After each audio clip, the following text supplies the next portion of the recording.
and this is going to be episode number 4 of Hawk's Competitive Focused Heel. Thank you guys so much for checking me out. Thank you guys so much for following along. If you're new here, welcome. If you've been here for a while, thank you for your loyalty. Here we go. Basically what we're doing in a series is we're teaching Hawk how to do a focused heel where the dog is actively looking right at you as you're heeling him along. And I'm just showing you the process of how I would do it and introduce it, or just one way to do it. And so this is Hawk. He's about 7 months old now. He's a Belgian Malinois, and he just loves to work. Hawk, touch. Yes, so your dog should go to the touch. This is kind of a recap here. And then where we left off last time is being able to spin that power steering around a little bit, access that back end. So when we actually do the competitive heel, the dog's back end is a lot more fluid. And so that's where you should be.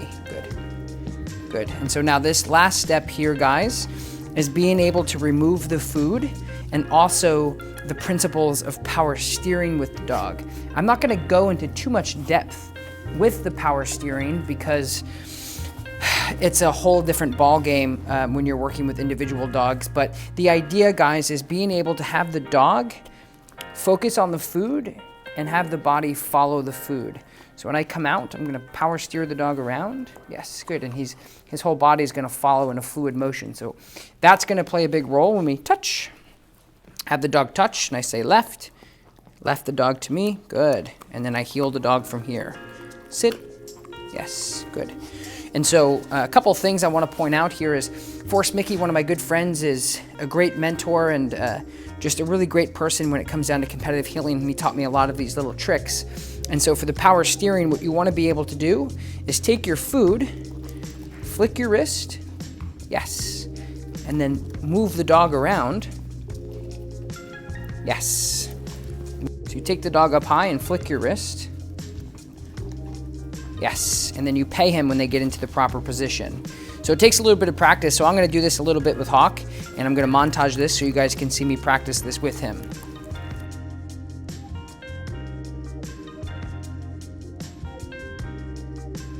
That's why the rear end awareness is so important, because the dog is gonna have to access that back end a lot.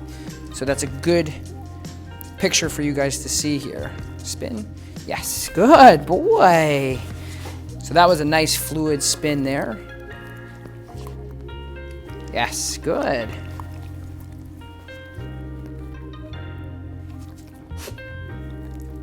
Yes.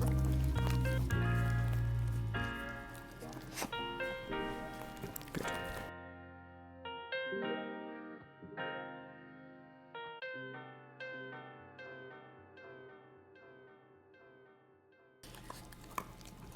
Yes.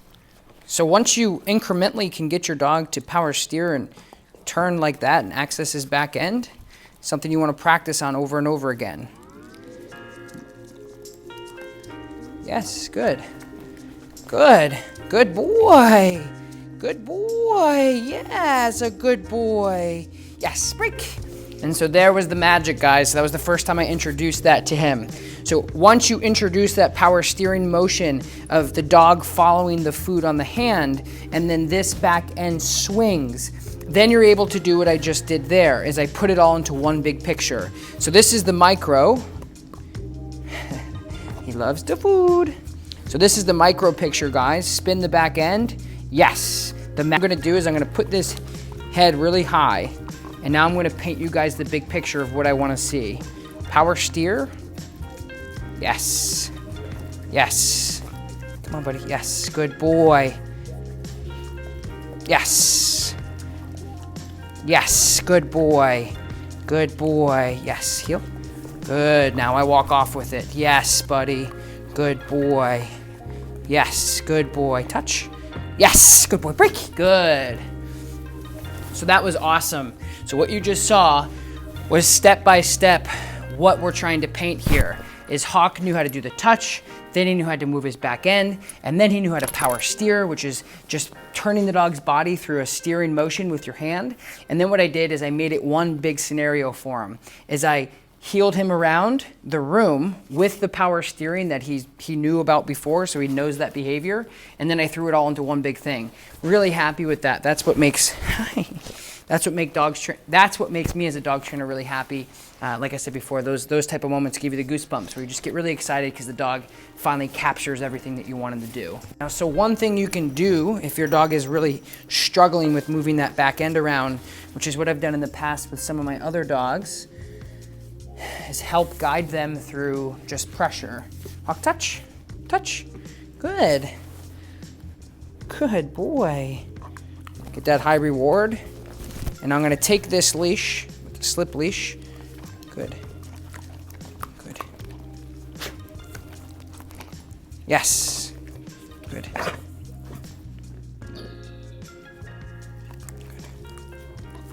Good. And just start tugging on this a little bit. Yes. Come on, Hawk. Yes, good boy. Yes, good boy.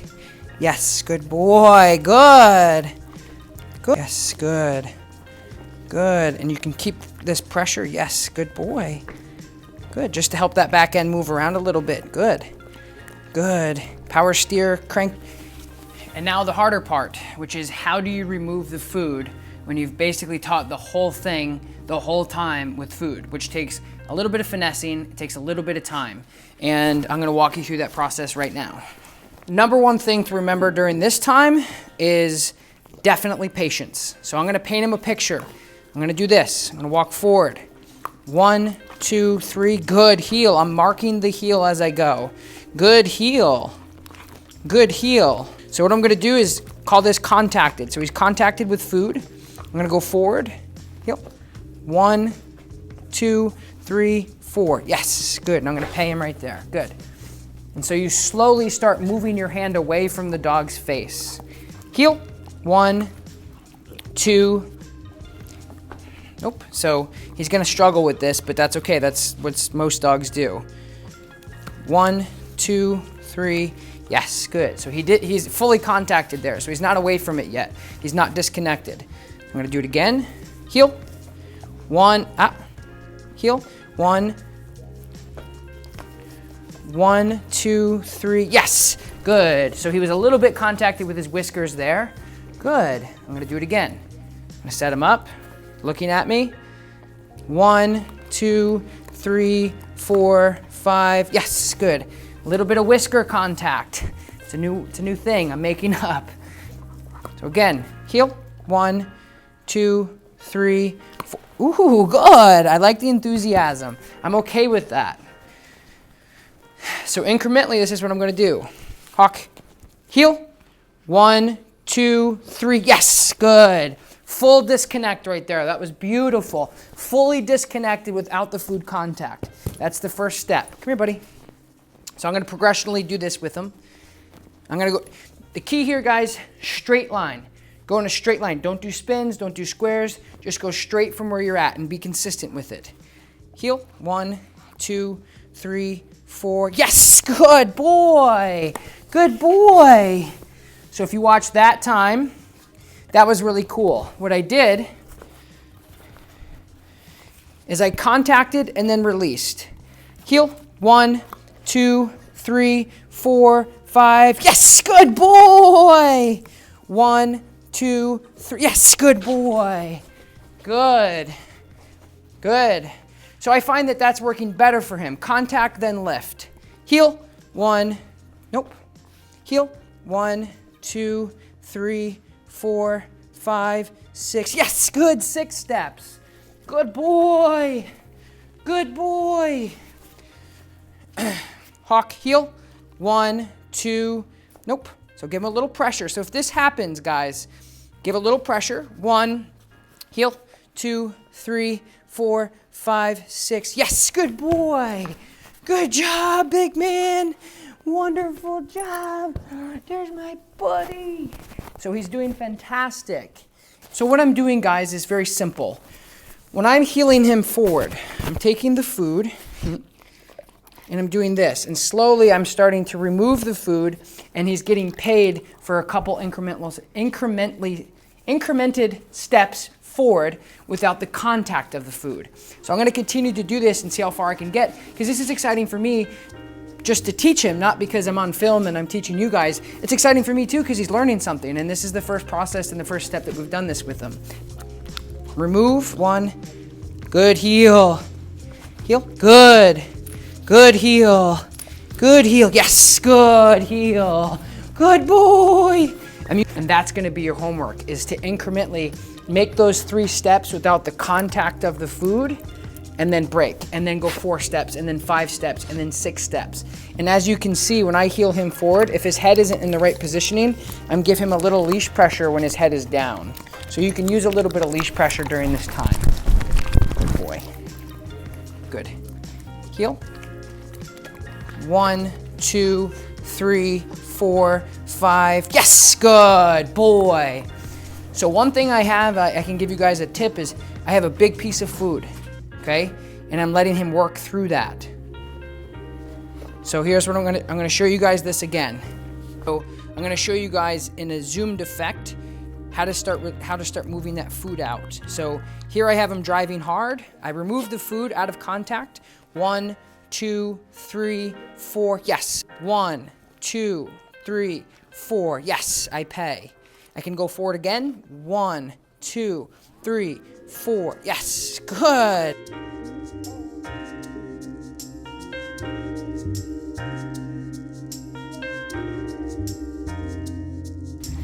One, 2, 3, 4, 5, 6. Okay, good.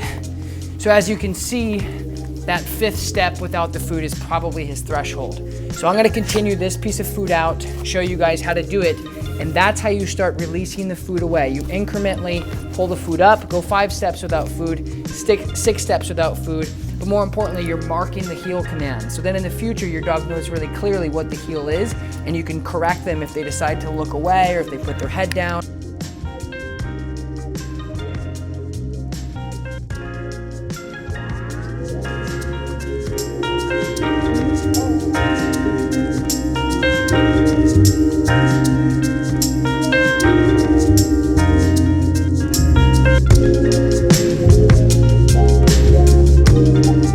Final competitive heel series or episode with him in this series is going to be full removal, the dog completely healing, and that's going to be the last episode. So go home and do your homework and continue to keep pulling that food away from the dog and driving that head forward. And I appreciate you guys watching. Don't forget, like, subscribe, all that fun stuff. Leave a comment below. Ask me any question that you want about your dog, and I will talk to you guys next time. Peace.